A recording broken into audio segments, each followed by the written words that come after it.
కన్నబిడ్డలు నూరేళ్లు చల్లగా బ్రతకాలని ఏ తల్లిదండ్రులైనా కోరుకుంటారు. కానీ ఇక్కడ మాత్రం సీన్ రివర్స్. కళ్ళ ముందే ఉండాల్సిన కూతురు ప్రేమించి పెళ్లి చేసుకుందని ఆమె బ్రతికుండగానే తల్లిదండ్రులు పిండం పెట్టారు. చిత్తూరు జిల్లాలో జరిగిన ఈ వింత ఘటన ఇప్పుడు రాష్ట్ర వ్యాప్తంగా హాట్ టాపిక్గా మారింది.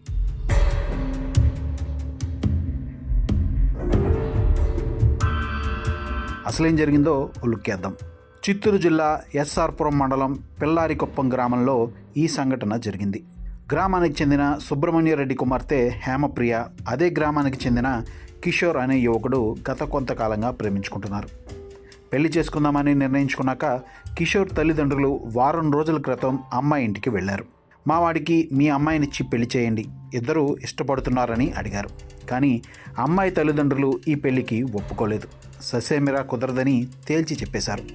దీంతో చేసేదేం లేక హేమప్రియ, కిషోర్ ఇద్దరు ఇంటి నుంచి బయటకు వచ్చి వివాహం చేసుకున్నారు. ప్రస్తుతం వీరిద్దరూ బెంగళూరులో ఉన్నట్లు సమాచారం. అయితే కూతురు తమ మాట కాదని ప్రేమ పెళ్లి చేసుకోవడాన్ని ఆ తల్లిదండ్రులు జీర్ణించుకోలేకపోయారు. తీవ్ర ఆగ్రహానికి గురయ్యారు. మరుసటి రోజే గ్రామంలో ఒక సంచలన నిర్ణయం తీసుకున్నారు.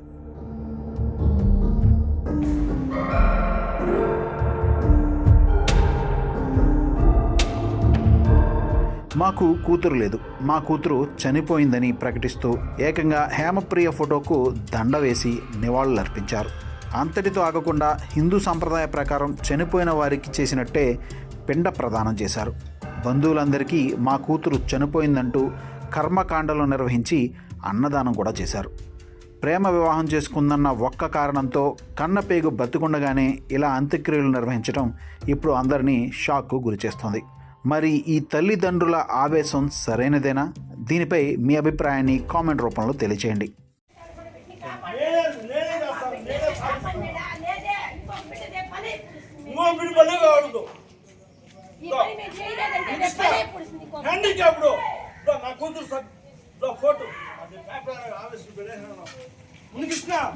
ఇది నా ఆవేశం. నాకు జరిగిన అన్యాయం ఎవడికి జరగకూడదు.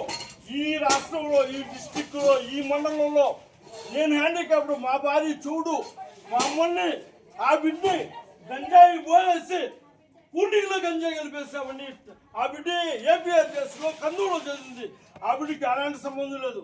ఒక 6 నెలలుగానే వనవాసంలో చేసింది కర్నూలు డిస్టిక్లో. ఇప్పుడు 14 మన యూనివర్సిటీలో నా కూతురికి సీట్ వస్తే ఆనందపడ్డాను. దాంట్లో ఇలా కొడుకు మా కూతురు అంగిట్లో ఉంటే నెంబర్ తీసుకొని నా నెంబర్ కూడా నీకు ఇస్తాను, ఆ బిడ్డ నెంబరు మీరు పెట్టండి. మేము ఆడ సిగ్గు చెట్టు మందు తాగేద్దాం అనుకున్నాను, కాళ్ళు నీకు చూపిస్తాను. మా బావోళ్ళు వచ్చి రే రాసినా రారా రే అన్నది చేసుకోదు. నా బాధలు నేను ఎంత పిల్లకాయల కోసం అప్పులు పాలైపోయినా, వాళ్ళు చదివించేదానికే నా జీవితం. 5 ఎస్పీకి డిఎస్పీకి అన్ని కాగితాలు నా దగ్గర ఎవిడేషన్ ఉంది. నేను చిత్తూరుకు పోయినా, సూళ్ళూరుపేట చిత్తూరు పోతే నా కూతురు ఏం చెప్పిందంటే, నాన్న నేను మానిపోతాను, సీకే బాబు చెప్తే వింటాననేసి సూళ్ళూరుపేటలో పెట్టినా. ఆడ నుంచి డ్రాప్ చేసి రికార్డ్ చెయ్యి, ఉనికిస్తా చెయ్యి. నువ్వు చేయలేదంటే అర్థమైందా? నాలాంటి ఏ తల్లిదండ్రులు రాకూడదు. ఎన్ని పేపర్లు చూపించమంటే, ఎంతమంది చూపించమంటే వాళ్ళు టీడీపీ క్యాండిడేట్లు. నాకు సహాయం చేసే ఊళ్ళు లేకుండా నేను వైఎస్ఆర్ అని ముద్రపడి నన్ను ఎంతమంది తలాటి కూడా మధ్యాహ్నం నాకు సంబంధం లేదన్నాడు. నాకు తెలుసు.